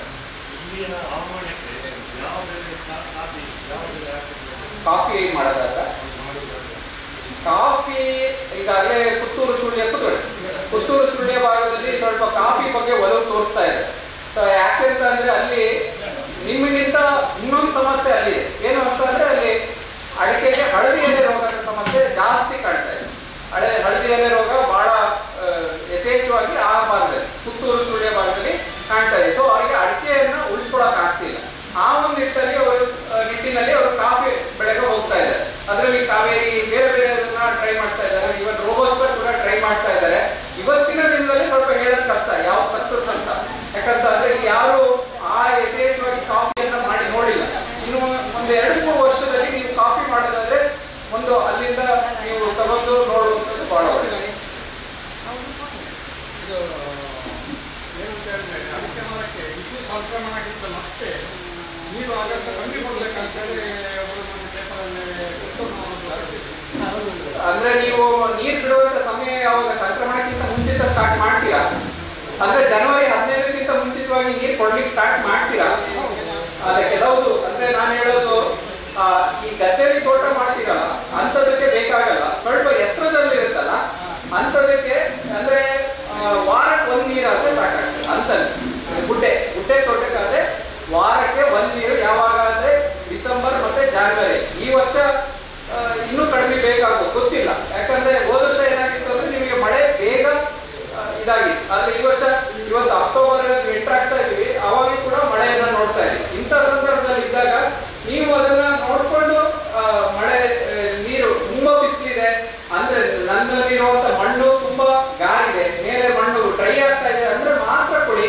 ಅದರ್ವೈಸ್ ಆ ಟೈಮಲ್ಲಿ ನೀರನ್ನ ಲಿಮಿಟೇಷನ್ ಅಲ್ಲಿ ಕೊಡೋದು ಒಳ್ಳೇದು. ಆ ಟೈಮಲ್ಲಿ ಲಿಮಿಟೇಷನ್ ಅಲ್ಲಿ ಕೊಡೋದು ಒಳ್ಳೇದು. ಇನ್ನೊಂದು ವಿಷಯ, ಬಸವನಹುಳಿಗೆ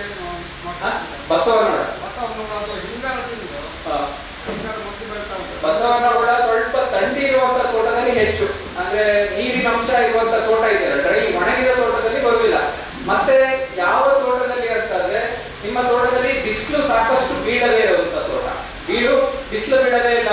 ಸ್ವಲ್ಪ ನಾವು ಬಾರ್ಡರ್ ಎಲ್ಲ ಏನ್ ಮಾಡಿರ್ತೀವಿ, ಈ ಕಾಡು ಮರಗಳನ್ನೆಲ್ಲ ಬೆಳೆಸಿರ್ತೀವಿ, ಅದೇನಾಗುತ್ತೆ ತೋಟಕ್ಕೆ ಬಿಸಿಲು ಚೆನ್ನಾಗಿ ಬೀಳೋದಿಲ್ಲ. ಮತ್ತೆ ಹಳ್ಳ ಹತ್ರ ಇದೆ ಅಂತ ತೋಟದಲ್ಲಿ ಬಸವನ ಹುಳ ಬರುತ್ತೆ. ಅಂದ್ರೆ ಇದು ಏನ್ ಮಾಡ್ಬೋದು, ಒಂದು ನಾವು ಆದಷ್ಟು ಡ್ರೈ ಮಾಡುವಂಥದ್ದು, ತೋಟದಲ್ಲಿ ನೀರು ಇರ್ದೇನೆ ಇರುವ ಹಾಗೆ ನೋಡ್ಕೊಳ್ಳುವಂಥದ್ದು ಮಳೆಗಾಲದಲ್ಲಿ ಹೇಳ್ತಾ ಇರುವಂಥದ್ದು.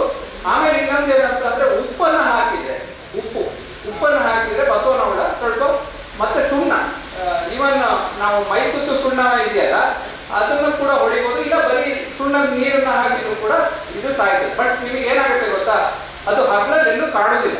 ನಿಮಗೆ ಹಗಲು ಅದು ಕಾಣುವುದೇ ರಾತ್ರಿ, ಅದು ಕೆಲಸ ಮಾಡುವಂಥದ್ದು ರಾತ್ರಿ ಹೊತ್ತಿನಲ್ಲಿ. ಅದು ಹಗಲು ಹೊತ್ತಲ್ಲಿ ಎಲ್ಲಿ ಇರ್ತದೆ ಅಂದ್ರೆ ಹಾಳೆನೋ ಅಥವಾ ಎಲ್ಲಿ ಅದಕ್ಕೆ ಕವರ್ ಆಗುವಂಥ ಜಾಗ ಇರುತ್ತಲ್ಲ ಅಲ್ಲಿ ಅವು ಇರ್ತದೆ. ಸೊ ಇದಕ್ಕೆ ಕೆಮಿಕಲ್ ಅಂತ ಅಂದ್ರೆ ಒಂದು ಇವಿಷ್ಟು ಏನು ಹೇಳಿದ್ರೆ ಅದನ್ನ ಮಾಡ್ಬೋದು. ಒಂದು ಸುಣ್ಣವನ್ನು ಹಾಕುವಂಥದ್ದು, ಒಂದು ಉಪ್ಪನ್ನು ಹಾಕುವಂಥದ್ದು, ಹುಡುಕಿ ರಾತ್ರಿ ಹೊತ್ತೆ ನೀವು ರಾತ್ರಿ ಹೊತ್ತೆ ಸ್ವಲ್ಪ ಹೋಗಿ ಅದನ್ನ ಮಾಡಿದ್ರೆ ಆಗ್ತದೆ. ಇಲ್ಲ ಅಂತಂದ್ರೆ ಅದು ಕೆಮಿಕಲ್ ಅಂತ ಅಂದ್ರೆ ಮೆಟಾಲ್ಡಿಹೈಡ್ ಅಂತ ಒಂದು ಕೆಮಿಕಲ್ ಬರುತ್ತೆ. ಮೆಟಾಲ್ಡಿಹೈಡ್ ಅಂತ ಅದನ್ನ ಏನು ಮಾಡಬೇಕು ಅಂತ ಅಂದ್ರೆ ಆದಷ್ಟು ಈ ಪಪ್ಪಾಯ ಹಣ್ಣಿರ್ಬೋದು ಅಥವಾ ನಿಮ್ಮ ಇದು ತೌಡಂತಿರಲ್ಲ, ತೌಡಂದ್ರೆ ಗೊತ್ತಾಗುತ್ತೆ, ತೌಡಂದ್ರೆ ಅಕ್ಕಿ ತೌಡು ಇರುತ್ತಲ್ಲ ಅದನ್ನ ಕೊಳಿಸಿದಾಗ ಅದಕ್ಕೆ ಬೆಲ್ಲ ಹಾಕಿ ಕೊಳಿಸಿದಾಗ ಅದ್ರದ್ದೊಂದು ವಾಸನೆ ಬರುತ್ತೆ. ಆ ಕೊಳೆದ ವಾಸನೆ ಬರುತ್ತೆ. ಅದಕ್ಕೆ ಆ ಇದು ಅಟ್ರಾಕ್ಟ್ ಆಗುತ್ತೆ. ಅದು ಎಲ್ಲಿ ಕೊಳೆತಿರುತ್ತಲ್ಲ ಕೊಳೆದಂತ ಪೋರ್ಷನ್ ಈ ಹಣ್ಣೆಲ್ಲ ಕೊಳಿಸಿ ಒಂದ್ ಕಡೆ ಇಡಿ ತಾನಾಗೆ ಅಲ್ಲಿ ಬರ್ತದೆ. ಈ ಇದು ಸ್ವಲ್ಪ ಲಾರ್ಜ್ ಸ್ಕೇಲ್ ಮಾಡೋದು ಕಷ್ಟ. ನಿಮ್ಗೆ ಎಲ್ಲೆಲ್ಲಿ ಇದೆಯೋ ಅಲ್ಲಿ ಮಾಡ್ಬೋದು ಇದನ್ನ. ಅದ್ರ ಜೊತೆಗೆ ನಾನು ಮೆಟಾಲ್ಡಿಹೈಡ್ ಅನ್ನಲ್ಲ, ಆ ಕೆಮಿಕಲ್ನ ಅದಕ್ಕೆ ಹಾಕಿಡ್ಬೇಕು.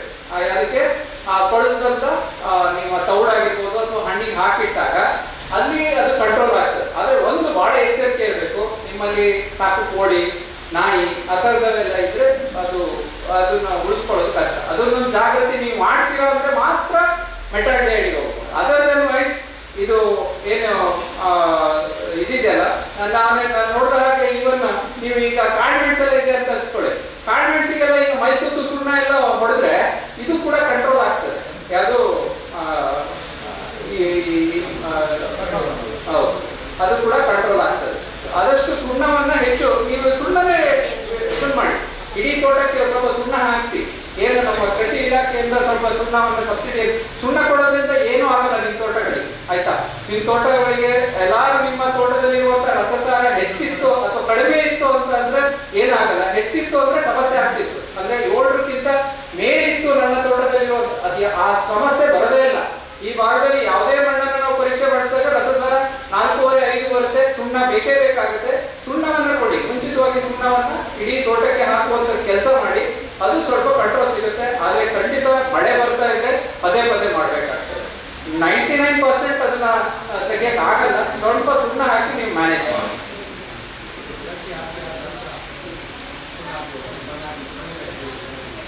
ಯಾವುದು ಗೊಬ್ಬರ ಎಲ್ಲ ಹಾಕಿ ಇಲ್ಲ, ಯಾವತ್ತೂ ಅಷ್ಟೇ ಸುಣ್ಣ ಫಸ್ಟ್ ಕೊಡ್ಬೇಕು. ಸುಣ್ಣ ನಾನು ಹೇಳಿದ್ನಲ್ಲ, ಫಸ್ಟ್ ನೀವು ಮಣ್ಣಲ್ಲಿರುವಂತ ರಸಸಾರ ಸರಿಪಡಿಸ್ಕೊಳ್ಬೇಕು, ಆಮೇಲೆ ಗೊಬ್ಬರ ಕೊಡಿ. ನಾವು ಮೊದಲೇ ಹಾಕಿದ್ರೆ ನಮ್ಮ ಮಣ್ಣಿನಲ್ಲಿರುವಂತ ರಸಸಾರ ಸರಿಯಾಗಿರಲ್ಲ. ನೀವು ಹಾಕಿದಂತ ಅದಕ್ಕೆ ಹೇಳಿದ ಅದಕ್ಕೆ 21 ದಿವಸ ನಾವು ಟೈಮ್ ಹೇಳೋದೇ ಅದಕ್ಕೆ. ಫಸ್ಟ್ ನೀವು ಸುಣ್ಣ ಹಾಕಿದಾಗ ಏನಾಗ್ತದೆ, ಮೆಗ್ನೀಷಿಯಂ ಅಂತ ಆ ನ್ಯೂಟ್ರಿಯೆಂಟ್ ಕೂಡ ಸಿಗ್ತದೆ, ಗಿಡಕ್ಕೆ ಸಿಗ್ತದೆ.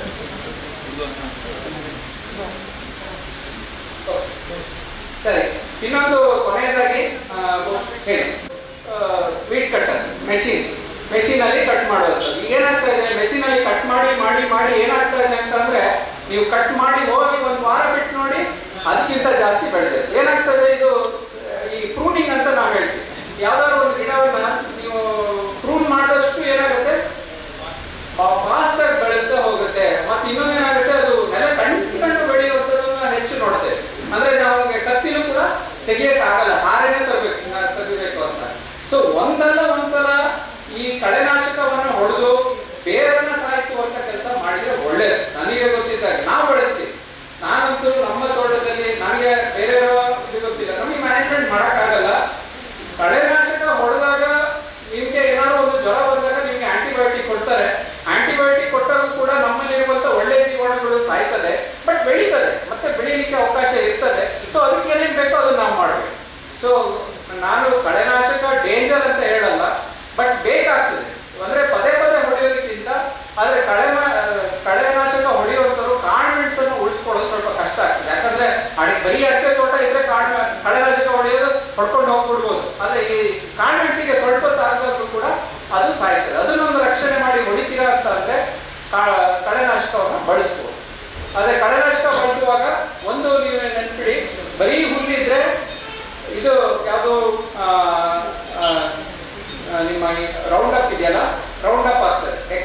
71 ಗ್ಲೈಫಾಸೇಟ್ ಅಂತ ಗ್ಲೈಫಾಸ್ಫೇಟ್ ಅಂತ ಸಿಗುತ್ತೆ. ಅದು 70% ಸುಮಾರು ಕಂಪ್ನಿಗಳು ಬರ್ತದೆ ಗ್ಲೈಫಾಸೇಟ್. ಬರೀ ಹುಲ್ಲಿದ್ರೆ, ಅಗ್ರ ಎಲೆ ಇರುವಂತದ್ದಿದ್ರೆ, ಎಸ್ಪೆಷಲಿ ನಿಮ್ಮ ಹಳದಿ ಹೂ ಬಿಡುತ್ತಲ್ಲ, ಹಳದಿ ಹೂ ಗೊತ್ತಲ್ಲ ಏನಂತೀರಾ ನಮ್ಮಲ್ಲಿ ಅದನ್ನ ಗಂಡು ಸೇವಂತಿಗೆ ಅಂತ ಹೇಳ್ತಾರೆ. ಸೊ ನಿಮ್ಮಲ್ಲೂ ಅದೇ ಹೇಳ್ತಾರೆ. ಅದು ಇತ್ತು ಅಂತ ಅಂದ್ರೆ ಇದು ಮೆಷಿನ್ ನಲ್ಲಿ ಕಂಟ್ರೋಲ್ ಆಗಲ್ಲ. ಯಾಕೆ ಕಂಟ್ರೋಲ್ ಆಗಲ್ಲ ಅಂತಂದ್ರೆ ಇದು ಒಂದು ಸಣ್ಣ ಚೂರು ಬಿದ್ದು ಎಲ್ಲಿ ಹಾಕ್ತೋ ಅಲ್ಲಿ ಮತ್ತೆ ಹೋಗ್ತದೆ. ಸೊ ಇದು ಅಷ್ಟು ಸುಲಭಕ್ಕೆ ನಿರ್ವಹಣೆ ಮಾಡೋಕ್ಕಾಗಲ್ಲ. ಇದಕ್ಕಾದ್ರೆ ಗ್ಲೈಫಾಸೇಟ್ ಜೊತೆಗೆ 2,4-D ಅಂತ ಬರುತ್ತೆ. 2,4-D ಅದನ್ನ ಮಿಕ್ಸ್ ಮಾಡಿ, ಯಾಕಂದ್ರೆ ಬರೀ ಹುಲ್ಲಿನ ಜಾತಿ ಅಂದ್ರೆ ಗ್ಲೈಫಾಸೇಟ್ ಸಾಯಿಸ್ತದೆ. ಇಲ್ಲ ಅಂತಂದ್ರೆ ನೀವು ಯೂರಿಯಾ ಅನ್ನಾದ್ರೂ ಮಿಕ್ಸ್ ಮಾಡ್ಬೇಕಾಗ್ತದೆ. ಗ್ಲೈಫಾಸೇಟ್ ಜೊತೆಗೆ ಒಂದು ಅರ್ಧ 3/4 kg ಒಂದು ಬ್ಯಾರಲ್ಲಿ ಒಂದು ಅರ್ಧದಿಂದ 3/4 kg 200 ಲೀಟರ್ ಡ್ರಮ್ಮಿಗೆ ಮಿಕ್ಸ್ ಮಾಡಿ ಹೊಡೆದಾಗ ಇದು ಕೂಡ ಸಾಯ್ತದೆ. ಸರಿ, ಓಕೆ ಸರ್. ಇಷ್ಟು. ಇನ್ನೊಂದು ವಿಷಯ ಏನು ಅಂತಂದ್ರೆ ಮುಂದಿನ 11 ಮತ್ತು 12 ನಮ್ಮ ಬಹುಶಃ ಇನ್ವಿಟೇಷನ್ ನಿಮ್ಮ ಒಂದು ಸೊಸೈಟಿ ಸಹಕಾರ ಸಂಘಗಳಿಗೆ ತಲುಪಿಸ್ತೇವೆ. 11 ಮತ್ತು 12 ನಮ್ಮ ಬ್ರಹ್ಮಾವರದಲ್ಲಿ ಕೃಷಿ ಮೇಳವನ್ನು ಆಯೋಜಿಸಿದೆ. ಸೊ ಈ ಕೃಷಿ ಮೇಳದ ವಿಶೇಷತೆ ಏನಂತಂದ್ರೆ ಈ ವರ್ಷ ಹೆಚ್ಚು ಕಾಳುಮೆಣಸಿಗೆ ಜನ ಬಹಳ ಆಸಕ್ತಿಯನ್ನು ವಹಿಸ್ತಾ ಇದ್ದಾರೆ. ಮತ್ತೆ ಮುಂದುವರೆದು ಈ ಹಣ್ಣಿನ ಬೆಳೆಗಳು ಗೊತ್ತಿರ್ಬೋದು, ರಾಂಬುಟಾನ್ ಇರ್ಬೋದು, ಮ್ಯಾಂಗೋಸ್ಟೀನ್ ಬೆಳೆಗಳ ಬಗ್ಗೆ ಸಾಕಷ್ಟು ರೈತರು ಕೇಳ್ತಾ ಇದ್ದಾರೆ. ಇದಕ್ಕೆ ತಕ್ಕ ಹಾಗೆ ಅದಕ್ಕೆ ಕೆಲವೊಂದು ಕಾರ್ಯಕ್ರಮಗಳನ್ನ ಇಟ್ಕೊಂಡಿದ್ದೀವಿ. ಮತ್ತೆ ಈ ಕಾಳುಮೆಣಸನ್ನ ಬೆಳೆಸೋದಕ್ಕೆ ಇತ್ತೀಚೆಗೆ ಈ ಧೂಪ ಮರವನ್ನ ಬಳಸ್ತಾ ಇದ್ದಾರೆ. ಅದು ಸಾಕಷ್ಟು ನೀವು ಯಾವುದೇ ಒಂದು ಸೋಷಿಯಲ್ ಮೀಡಿಯಾದಲ್ಲಿ ನೀವು ನೋಡಿರ್ಬೋದು. ಧೂಪ ಮರಗಳಿಗೆ ಅಡಿಕೆ ಇದು ಕಾಳುಮೆಣಸನ್ನ ಬೆಳೆಸುವಂಥದ್ದು. ಮುಂಚೆ ಈ ಸಿಮೆಂಟ್ ಪೈಪ್ ಉಪಯೋಗಿಸ್ತಾ ಇದ್ರು. ಸಿಮೆಂಟ್ ಪೈಪ್ ಗಿಂತನೂ ಅಥವಾ PVC ಪೈಪ್ ಗಿಂತನೂ ಈ ಧೂಪದ ಮರಗಳು ಹೆಚ್ಚು ಒಳ್ಳೆಯದು, ಅಥವಾ ಅದರಿಂದ ಚೆನ್ನಾಗಿ ಉಪಯೋಗ ಆಗ್ತಾ ಇದೆ. ಬೇಗ ನೆಡ್ಬೋದು. ನಾಟಿ ಮಾಡಿದ 6 ರಿಂದ 8 ತಿಂಗಳಿಗೆ ಇದನ್ನ ಕಾಳುಮೆಣಸನ್ನ ಹಾಕ್ಬೋದು ಅಂತ ಇದೆ. ಸೊ ಇದನ್ನ ಮಾಡಿದಂತ ರೈತರುಗಳ ಬಗ್ಗೆ ಕೂಡ ನಾವು ಕರೆಸ್ತಾ ಇದ್ದೇವೆ. ಅನಂತರಾಮ್ ಅಂತ ಪುತ್ತೂರವರು, ವಿಟ್ಲ ಅವ್ರು ಬೇಸಿಕಲಿ ವಿಟ್ಲದವರು. ಅಲ್ಲಿಂದ ಅದ್ರ ಬಗ್ಗೆ ಮತ್ತೆ ಆಟೋಮೇಷನ್. ಈಗ ಸಾಕಷ್ಟು ನಾವು ನೀರಾವರಿ ಪದ್ಧತಿಯನ್ನ ಹನಿ ನೀರಾವರಿ ಮುಖಾಂತರ ಮತ್ತೆ ರಾಸಾಯನಿಕ ಗೊಬ್ಬರವನ್ನ ಹನಿ ನೀರಾವರಿ ಮುಖಾಂತರ ಕೊಡುವಂತ ಪದ್ಧತಿಯನ್ನ, ಯಾಕಂದ್ರೆ ಇದೆಲ್ಲ ಕೆಲಸಗಾರಗಳನ್ನ ಕಡಿಮೆ ಮಾಡಿಸ್ಕೊಳ್ಳುವಂತಕ್ಕೆ ಬೇಕಾಗುವಂತ ಮುಂದಿನ ಕ್ರಮಗಳು. ಅದ್ರ ಬಗ್ಗೆ ಕೂಡ ಮಾಹಿತಿಯನ್ನು ಕೊಡಲಿಕ್ಕೆ ಅನಂತರಾಮನ್ ಅವರು ಕೂಡ 12ನೇ ತಾರೀಕು ಅವ್ರು ಬರ್ತಾ ಇದ್ದಾರೆ. ಅದೇ ಜೊತೆ ಅಜಿತ್ ರೈ ಅಂತ, ಬಹುಶಃ ಹೆಚ್ಚು ಕಾನ್ಫಿಡೆನ್ಸ್ ಸಕ್ಸಸ್ ಆದವರು ಅಜಿತ್ ರೈ ಅಂತ ಪುತ್ತೂರವರು. ಇವ್ರ ಹತ್ರ ಹೆಚ್ಚು ಕಮ್ಮಿ 4,000 ರಿಂದ 5,000 ಬಳ್ಳಿ ಇದೆ. ಅವರ ತೋಟಕ್ಕೆ ಹೋಗೋದು ನೋಡೋದೇ ಒಂದು ಬಹಳ ವಿಶೇಷ. ಪನ್ನೀರು ತಳಿಯನ್ನು ಬಹಳಷ್ಟು ಚೆನ್ನಾಗಿ ಮಾಡಿದಂಥವ್ರು. 5,000 ರಿಂದ 8,000 ಇರ್ಬೋದು ಅವ್ರ ಹತ್ರ ಬಳ್ಳಿ. ಅಷ್ಟು ಸೊಗಸಾಗಿದೆ. ಅಂಥವ್ರೊಬ್ರು ಆ ಕಾರ್ಯಕ್ರಮಕ್ಕೆ ಬರ್ತಾ ಇದ್ದಾರೆ. ಕಾಳುಮೆಣಸು ಅಥವಾ ಈ ತರ ವಿವಿಧ ಬೆಳೆಗಳನ್ನ ನಾವು ಮಾಡಬೇಕು ಅಂತಂದ್ರೆ ಬಹುಶಃ ನೀವು ಆ ಕಾರ್ಯಕ್ರಮಕ್ಕೆ ಬಂದ್ರೆ ಸಾಕಷ್ಟು ಅನುಕೂಲ ಆಗ್ತದೆ. ಸೊ ಇಷ್ಟನ್ನ ಹೇಳ್ತಾ ನನಗೆ ಈ ಒಂದು ಕಾರ್ಯಕ್ರಮದಲ್ಲಿ ನಿಮ್ಮ ಜೊತೆ ಮಾತನಾಡಲಿಕ್ಕೆ ಅವಕಾಶ ಕೊಟ್ಟಂತ ಓಕೆ ಸರ್ ಹೇಳ್ತಾ ಇದ್ದಾರೆ, ಆ ಒಂದು ಕಾರ್ಯಕ್ರಮಕ್ಕೆ ನಿಮಗೆ ವಿಸಿಟ್ ಮಾಡಲಿಕ್ಕೆ ಕೃಷಿ ಇಲಾಖೆ, ಏನು ಕಾರ್ಕಳದ ಕೃಷಿ ಇಲಾಖೆ ಇದೆ, ಅವರು ಬಸ್ಸಿನ ವ್ಯವಸ್ಥೆ ಕೂಡ ಮಾಡಿರ್ತಾರೆ. ಸೊ ಅವತ್ತು ನೀವು ಆ ಬಸ್ಸಿನ ವ್ಯವಸ್ಥೆ ಮಾಡಿಕೊಂಡು ಕೂಡ ಆ ಕಾರ್ಯಕ್ರಮದಲ್ಲಿ ಬಂದು ಭಾಗವಹಿಸಬಹುದು.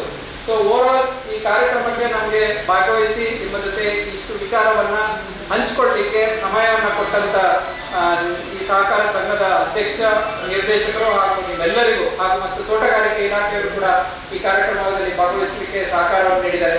ಎಲ್ಲರಿಗೂ ಒಂದೇ ಮಾತಿನಲ್ಲಿ ವಂದಿಸಿ ನಾನು ಮಾತನಾಡುತ್ತೇನೆ. ನಮಸ್ಕಾರ.